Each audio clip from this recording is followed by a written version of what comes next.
Ai daquele que contende com o seu Criador e não passa de um caco de barro entre outros cacos. Diz o barro ao que o forma: que fazes? Diz a tua obra: ele não tem mãos? Ai daquele que diz ao seu pai: o que geraste, ou à mãe, o que deste à luz. Assim diz o Senhor, o Santo de Israel, aquele que o formou. Quereis saber das coisas futuras? Quereis saber acerca dos meus filhos? Ou acerca de obra das minhas mãos?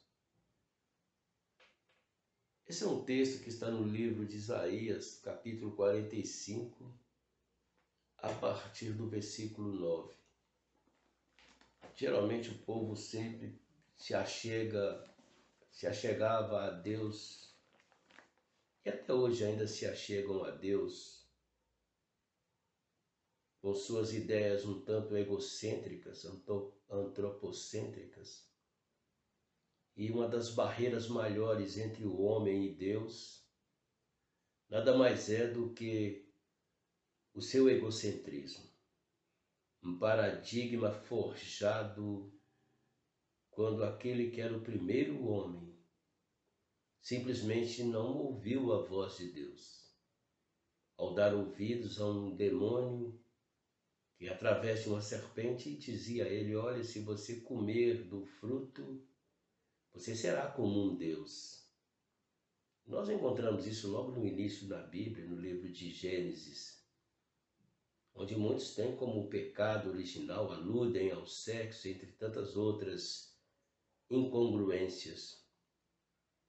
Mas, na verdade, ali Deus estava deixando o fruto apenas como um paradigma. Existiam dois paradigmas delineados. Um seria o antropocentrismo, que estava escondido, que estava camuflado, que estava inserido no sabor do fruto proibido daquela árvore. O outro é o paradigma estipulado por aquele que criou todas as coisas. Criou os céus, a terra e o mar. E aquele que criou todas as coisas e do pó da terra formou o homem, ele disse a este mesmo homem: olha, você pode usufruir de todas as benesses deste jardim, porque se falava-se do jardim do Éden, de todas as belezas da terra. Assim como ele também tinha toda a autoridade sobre os outros animais, sobre tudo. Ele era o zelador de tudo. Mas, porém, um só fruto, uma só condição, que parecia tão insignificante, a de ele simplesmente não alimentar, não digerir aquele fruto. Porém, implícito naquele fruto, estava toda uma perdição. É como diz o apóstolo Paulo, que pelo pecado de um, por causa de um só homem, entrou todo o pecado na terra. Todos nós somos frutos deste erro. Somos a geração de Adão, que a partir de então, desde que Eva alimentou-se do fruto e ainda deu a Adão para que o mesmo degustasse desse fruto, germinou-se então o paradigma antropocêntrico, que torna o homem, ou que tenta fazer do homem o centro de tudo. Mas como está escrito aqui, nós somos caco entre os cacos. E por que me reparo para refletir sobre isso? Porque o mundo de lá para cá evoluiu-se de forma assustadora. Eu imagino Paulo, um dos precursores do Evangelho de Jesus. Um dos precursores, não, melhor dizendo, um dos que amplificou de forma exponencial através de suas cartas, de suas epístolas, seja para os Gálatas, seja para os Efésios, Filipenses, enfim, ele ampliou. Então veio posterior, nunca foi um precursor. Eu disse besteira aqui, mas isso não vem ao caso. O que vem ao caso, que eu quero dizer, é que naquela época, talvez o apóstolo Paulo, ou Pedro, ou seja lá quem for, por que não dizer antes, já que falei sobre precursor, por que não falar sobre João Batista? Ele jamais entenderia o que o homem sabe hoje e se julga o centro da questão. Porque através da astronomia, ele jamais entenderia que nós vivemos em um sistema solar, somos o terceiro planeta de um sistema solar, que gira em torno de um Sol. E este Sol faz parte de uma Via Láctea, que perdida entre milhões de outras Via Lácteas, como também perdido entre milhões de constelações. Se alguém tentasse explicitar isso aos profetas, se alguém tentasse explicitar isto aos apóstolos, eles não entenderiam. Porém, o homem evoluiu tanto e se acha o centro do mundo. O incrível é que, mesmo sabendo que vivemos num planeta que é o terceiro do sistema solar, e cujo esse sistema solar está perdido entre outros milhões de sistemas, assim como também perdido entre tantas outras constelações. Mas contradizendo isso, eu paro neste paradoxo, porque Deus criou todas as coisas. Então eu imagino esse Deus maravilhoso, criando todas as coisas. E depois, olhando para todas as coisas, resolveu criar o homem do pó da terra. E deixou esse homem, deu a esse homem toda a liberdade. Eu sei que isso não é bíblico, serei taxado até como herético. Mas com o coração quebrantado, com certeza, se Paulo desejasse aquele fruto e se suplicasse a Deus, Deus criaria um método, desde que não fosse através da desobediência. É claro, evidente que isso aqui eu estou falando mais de uma forma hiperbólica, só para que possamos entender a dimensão da bondade do amor de Deus. Já que o fruto não era em si o problema maior, mas sim o problema maior do que estava embutido por detrás deste fruto, embutido neste fruto, com perdão da redundância. Eu costumo afirmar que Deus não habita perdido no cosmos, né? Deus não está no cosmos, no universo, perdido entre as constelações, entre os planetas, entre as estrelas.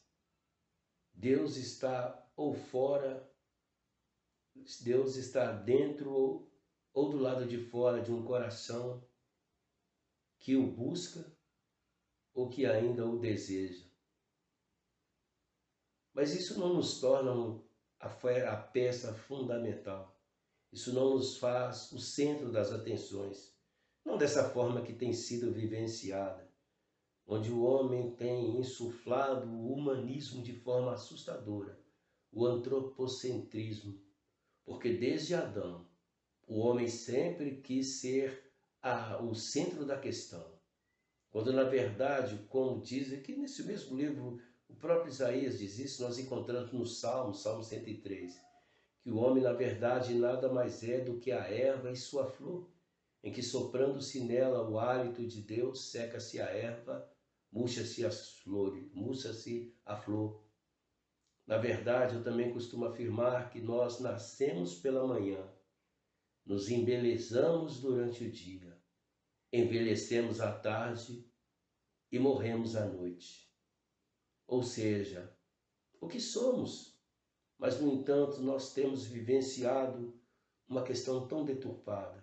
O homem adquiriu uma inteligência fantástica, onde eu falei sobre a astronomia, sobre os genomas, sobre as células, sobre o átomo, coisas que seriam de difícil entendimento, por exemplo, para Daniel, já que em uma das suas palavras Daniel disse que a ciência se multiplicaria. Será que ele seria capaz de compreender acerca destas coisas? Do que se passa do macrocósmico, ou seja, de planetas, de estrelas, ou por que não dizer do microcosmo, ou seja, das coisas ínfimas, de uma pequena bactéria, de um pequeno inseto, enfim. Outro dia eu estava refletindo e havia um homem que alardeava sobre extraterrestres. Eu não estou aqui para falar a favor ou contra. Tal como Paulo, eu não cheguei à compreensão disso. Mas oxalá se não houvesse realmente uma vida mais inteligente. E por que falo isso?